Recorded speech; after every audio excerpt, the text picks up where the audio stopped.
சாய் பக்தர்களுக்கு என் அன்பு வணக்கங்கள். ஓம் சாய்ராம். என் அன்பு குழந்தையே, வாழ்க்கையில் நடக்கப் போகும் விஷயங்கள் எதுவுமே தெரியாமல் இப்பொழுது நடந்து கொண்டிருக்கும் விஷயங்களை மட்டுமே பார்த்து வாழ்க்கையை வெறுத்து, வாழ்க்கையே வேண்டாம், எனக்கு இப்படிப்பட்ட வாழ்க்கையை நீங்கள் தந்ததற்கு என்னை நீங்கள் ஏன் இப்படி படைத்தீர்கள் என்று ஒவ்வொரு நாளும் குறை கூறிக்கொண்டு உன் மனதில் இருக்கும் வருத்தத்தை சொல்லிக்கொண்டு என்னிடம் புலம்பிக் கொண்டும் இருக்கின்றாய். என் குழந்தையே, நீ புலம்ப வேண்டிய அவசியங்கள் ஒரு நாளும் கிடையாது. நீ புலம்பாதே. உன்னுடைய அனைத்திற்கும் நானே ஆதாரமாக இருக்கின்றேன். உன்னுடைய அனைத்து குழப்பங்களும் தீர்ந்துவிட உன்னுடைய வாழ்க்கையில் அடுத்தடுத்து முக்கியமான சில விஷயங்கள், சில நிகழ்வுகள், விசேஷங்கள் என்று கூட சொல்லலாம் நடக்க உள்ளது. அதனால் எதையும் நினைத்து கவலைப்படாதே.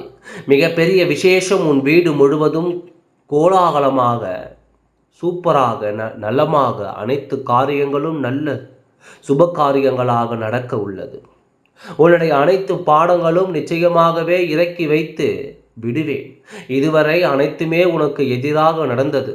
உன்னுடைய மனதை மிக மிக குழப்பி தவறான விஷயங்கள் அனைத்தையும் ஏதாவது செய்யலாம் என்று யோசித்தால் உடனே அது செய்தால் அது தவறாக முடிந்துவிடும்.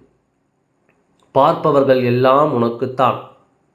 இப்பொழுது எதுவுமே சரியில்லையே, எதற்காக புது விஷயத்தை எல்லாம் இறங்குகிறாய் என்று கேட்டு உன்னையே கேவலமாக பேசும் அளவுக்கு உன் வாழ்க்கையில் பல நிகழ்வுகள் நடந்துவிட்டது.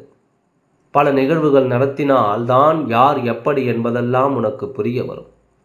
சில விஷயங்களில் உனக்கு தெரியவும் வந்தது.